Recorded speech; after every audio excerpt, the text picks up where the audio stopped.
원전 오염수 방류에 문제 없다는 일본의 설명과는 달리 우려할 만한 상황이 발생하고 있습니다. 최근 후쿠시마 앞바다에서 잡힌 우럭에서 기준치 이상의 세슘이 검출됐고요. 일부 정화 장치는 제대로 검사도 받지 않고 가동됐고 성능도 부족한 것으로 드러났습니다. 정지주 기자가 보도합니다. 회로 먹으면 고소하고 쫄깃하죠. 매운탕, 구이, 어떤 요리와도 잘 어울립니다. 조피볼락, 우럭인데요. 일본 후쿠시마현 앞바다에서 지난 1일 잡힌 우럭입니다. 자, 생긴 거는 멀쩡한데 아니었습니다. 방사성 물질이죠. 세슘이 검출됐습니다. 킬로그램당 270베크렐이 검출됐는데요. 일본 정부 허용치의 2.7배, 후쿠시마 자체 기준의 5.4배에 달합니다. 불과 2달 전 인근 해역에서 잡힌 우럭에서도 정부 허용치의 5배를 넘긴 세슘이 검출됐는데요. 일본 원자력 재해대책본부 지난 19일 후쿠시마현에 해당 생선 출하 제한을 지시했습니다. 2019년 2월 이후 2년여 만인데요. 상황이 이런데도 일본 정부는 후쿠시마 원전 오염수 방류를 계속 추진하고 있죠. 한일 양국에서 연일 반대 시위가 잇따르고 있는데 오히려 속도를 내고 있습니다. 원자력규제위원회는 오염수 처분 계획 심사에 착수했고요. 도쿄전력도 어민 피해 보상을 위한 상담 창구를 설치했습니다.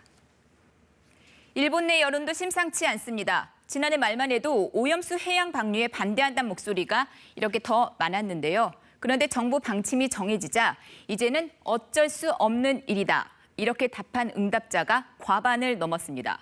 일본 정부, 오염수를 정화하고 희석해서 바다에 방류하는 거라서 문제가 없다. 이렇게 주장을 하고 있는데 정말 그럴까요? 일본 참의원 회의입니다. 한 의원이 오염수 정화 장치 알프스에 대해 문제를 제기하는데요.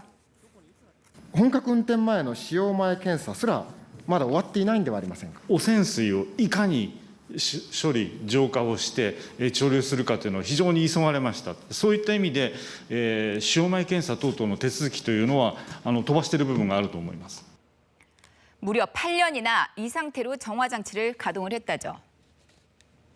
규정을 보면요. 원자력 시설, 설비의 경우 사용 전 검사라는 게 있는데 이거에 합격을 해야 사용할 수가 있습니다. 그런데 알프스 장비는 일부가 이 사용 전 검사, 그러니까 허가 없이 가동이 되고 있었다는 거죠. 이거를 실토한 겁니다.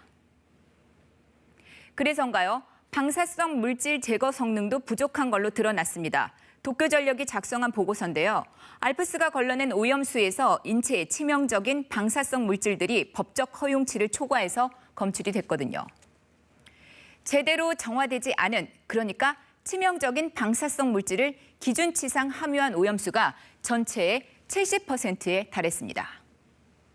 고장이 난 적도 있다고 그래요. 알프스가 제대로 작동하지 못한 적도 제법 있다라고 이제 그런 얘기를 할 수 있는 거죠.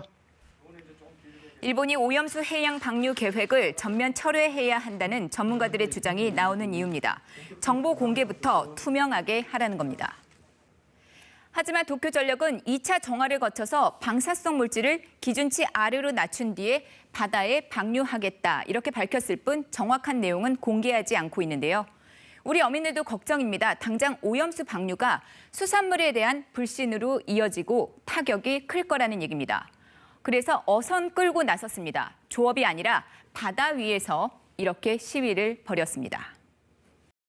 1, 2년 안에 저희 해안 쪽으로 오면은 저희 사람들이 수산물을 안 사 먹게 돼 버리잖아요. 그러면 저희는 다 모든 생계가 끊기는 거죠. 어패류 산란장이 사라지는 등 해양 생태계가 파괴될 거라며 일본의 방류 결정에 강하게 반발하고 있는데요. 우리 정부는 일본의 구체적 데이터를 요구하고요. 방사능 신속 검사법 또 해양 확산 시뮬레이션 등을 통해 일본의 오염수 방류에 대비하겠다고 밝혔습니다. KBS 뉴스 정지주입니다.